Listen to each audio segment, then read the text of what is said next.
Good afternoon, everyone. Thank you for attending today's professional meeting. At the outside, I would like to make a few remarks concerning the issue raised by Group 4.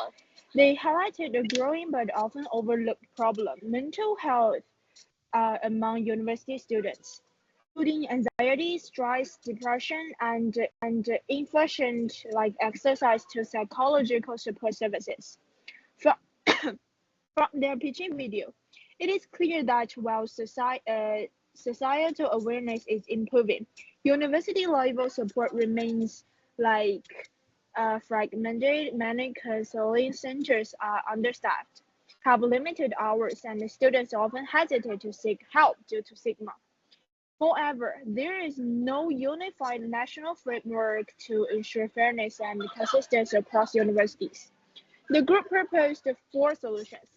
The first one, incorporating mental health into national higher education policy with legal safeguards, like the political parts. The second one, implementing a well-being integration program, WIP, in universities, like for educational parts. And third one is reducing stigma through social awareness campaigns, like through the social part. And the last one is establishing government university joint funding and incentive, like for the economic one. The purpose of today's meeting is to systematically analyze the advantages and disadvantages of these four solutions, ultimately decide on the optimal strategy along with recommendations for improvement. If there are no objections, I would like to begin with the first proposal. Formally incorporating mental health into national higher education policy address the core issue, lack of uniform standards. It can set clear rules such as like the counselor to student ratios, service hours, and funding. It also makes mental health a formal obligation rather than optional, ensuring equal support for all students. However, policy implementation is often slow and may vary across universities. Without proper oversight, there is a risk of formal compliance but some negligence. So, Tan Xinyu, I'd like to hear your thoughts. What's your opinion with this? Okay, thank you, Chairman.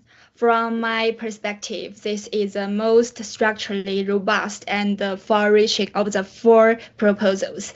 Its greatest strength is that it shifts the responsibility from individual students to the educational system as a whole. Students should not struggle to access report. Mental health service ought to exist as an always available system. That said, I have some concerns. National policies tend to be broad, and universities differ in size, culture, and students' composition. Overly rigid policies may fail to meet specific needs. Therefore, I think it's important to retain flexibility with a unified framework. Excellent point. So, Tianbo, what do you think?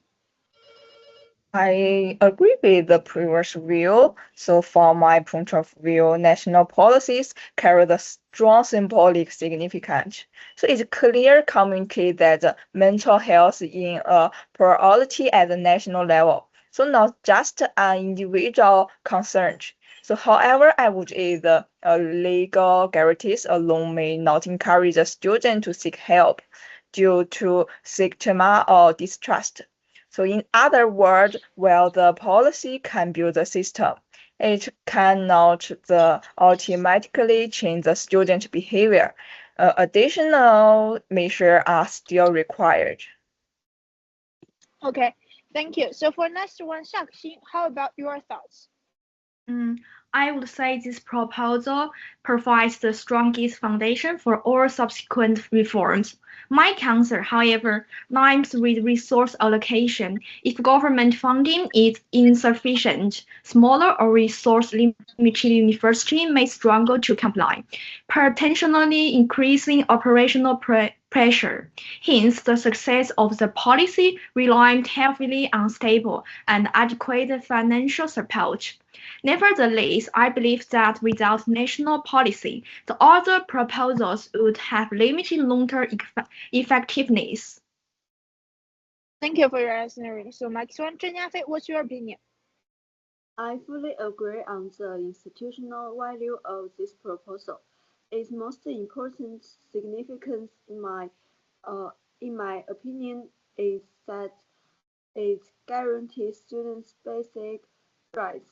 Mental health support is no longer something students require, but something they are entitled to. Of course, effective implementation and monitoring are crucial. Without them, the actual impact of the policy could be weakened. Okay, thank you all for your insights. National policy provides advantages in structure, fairness, and the responsibility. If flexibility and oversight are ensured. Turning to the second proposal, Well-being Integration Program, which also called WIB, integrates mental health into university life via like courses, peer support, and faculty training. It is preventive, like students learn stress management early and the faculty can spot warning signs. However, without national policy support, its success depends on university willingness and may increase faculty of workload. So first of all, I want to hear your view. Tan Xinyu, what do you think?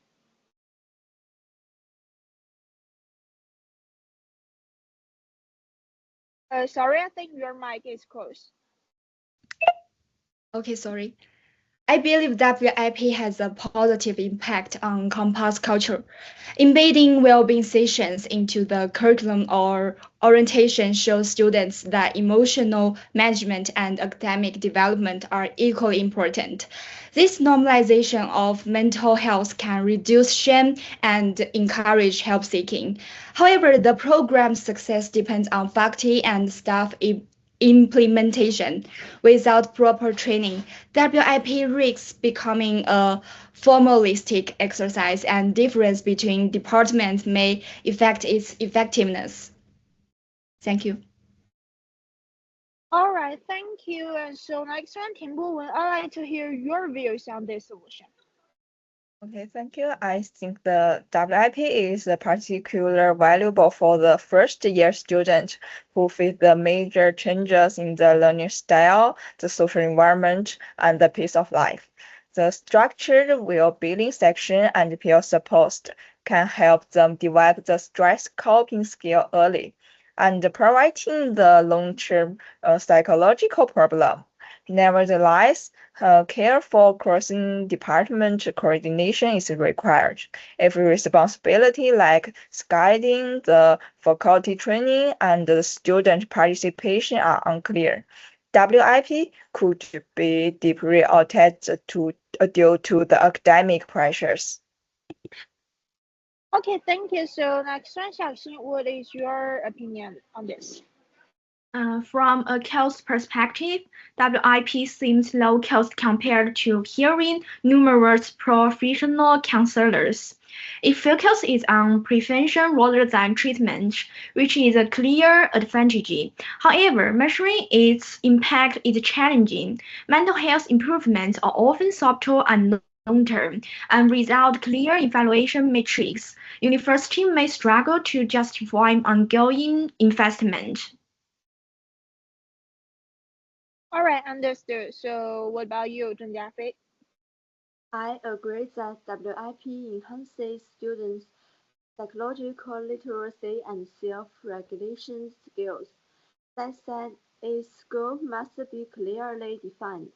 WIP is effective for prevention and early intervention, but cannot replace professional services for serious conditions, so reliance may overlook high-risk students. Okay, so now let's turn to the third proposal. It focuses on changing societal perception of mental health through campaigns, workshops, and open discussions. Raising awareness can make students more willing to express concern and reduce shame associated with mental health stigma. Its advantage is that it really directly targets the main barrier, like the stigma. So, however, I would say that this approach alone cannot fully resolve the issue, right?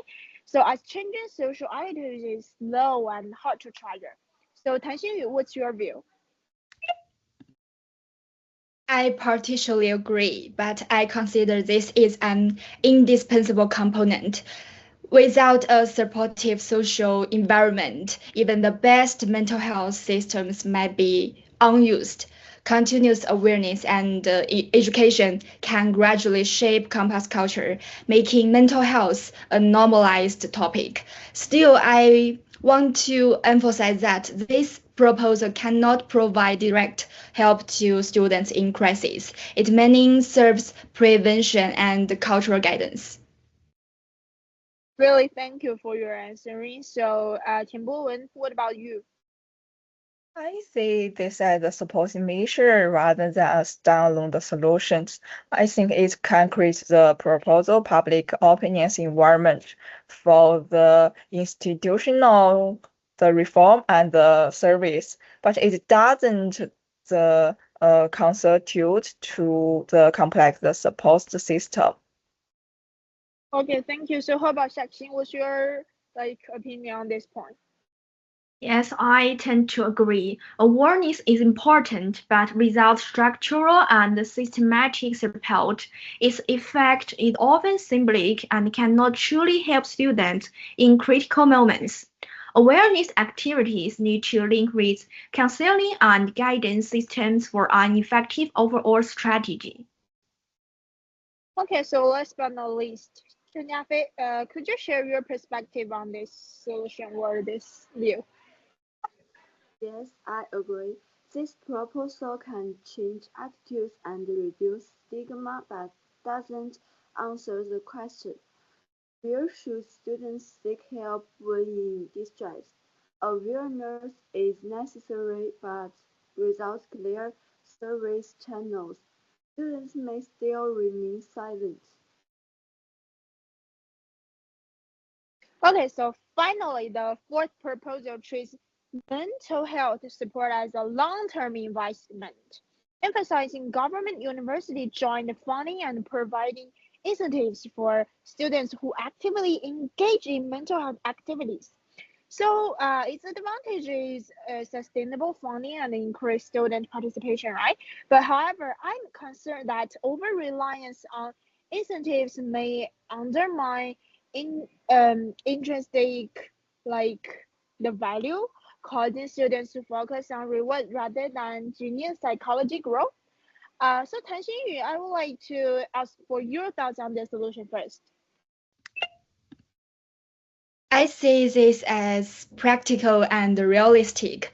Long-term stable funding is key to sustaining mental health programs and ensuring universities can hire professionals, conduct training, and organize activities. However, mental health itself should not be fully commoditized. The core goal is personal growth and self-care. All right, so how about Timbo Wen? What's your opinion? I agree, and this proposal serves as a supporting the mechanism, providing the resource for the other initiative. So, but funding and the incentive alone cannot solve the mental health issue. So, policy and the system regarding the is necessary to ensure funds research the student effectively. Hey, thank you for your sharing. So, next one, Xiaoxin, what's your opinion of it? I generally support it. Incentives can lower participation barriers and encourage students to engage in relevant courses and services. However, incentives cannot replace professional support, especially for high risk or severely affected students. Okay, so last one, Chinyafi, can you share your perspective? I think this works best in combination with other proposals. For example, linking it with policy implementation, WIP, and social awareness programs can make funding and incentives uh, sti- a stabilizing and motivating factor for a sustainable mental health system. Okay, thank you for all of your answers. So I think we've discussed all of our proposals in details. So now I would like to ask about the final solution. Tan Xinyu, which approach do you favor? I lean towards using the national higher education mental health policies as a core combined with the WIP. I believe this is the most systematic and sustainable approach, providing both institutional guarantees and preventive support. Okay, so let's do it next one. Tianbo Wen, what is your opinion? I share the same views. So I think the policy plus WIP is the most practical combination and will boost the institutional backing and curriculum integration. Ensure the students can receive the mental health, the education during the daily academic life. Okay, so how do you feel about this solution, Xiaoxin? Can you share your opinion? Yes, I agree. A core policy framework plus WIP creates a stronger system. I would also suggest incorporating social awareness and destigmatization efforts to encourage proactive student participation. Okay, thank you. So what about Jennifer? Do you share the same opinion with them, or do you have a different one? I have a slightly different perspective. Besides policy and WIP, I would add economic support and incentives. Funding ensures long-term operation and incentives improve students' engagement. I see this as a complement to the other proposals. All right, so thank you for all of your input. I noted that third participants tend to favor the combination of policy WIB and the social awareness, like enhancement. While another participant, Jennifer, like you mentioned, like you want to emphasize the importance of the economic co-construction and incentive mechanism. So taking everyone's suggestion into the account, I believe we can form a comprehensive plan. So we will place the national higher educational mental health policy at the core, integrated with the WIB and the social awareness enhancement, and incorporate economic cost construction and incentive like the mechanisms and supporting measures. This approach ensures both in institutional and cultural support, as well as the resource and motivational needed for long-term implementation. So finally, I would like each participant to provide some specific recommendations or improvements for this comprehensive plan. Tan Xinyu, you may start first. I suggest establishing clear evaluation indicators during implementation and regularly monitoring students' mental health so that the plan can be adjusted as needed. That's all. Okay, next one. Tianbo Wen, can you do the second one? I think we could enhance the teacher training and involve them to naturally integrate the mental health education into their classes rather than have it as a purely formalistic program. All right, so Xiaoxin, do you have any different suggestions or just the same? I recommend conducting campus-wide publicity and open discussion activities to continuously raise awareness of mental health among students and faculty. Thank you. So last one, Junyafe, what is your suggestion? I suggest I suggest setting moderate incentives in the economic construction component, while ensuring that these incentives don't undermine the intrinsic value of mental health education itself. Excellent. So thank you again, all of you, for your professional info today. Based on today's discussion, so as the chairman, I want to do a conclusion. So I think the final plan of us is placing the national higher education at the core. And combined with the WIB, social awareness enhancement, and economic co-construction with incentive mechanisms, forming a sustainable and comprehensive mental health support system. So this concludes today's meeting. Thank you all for your participation.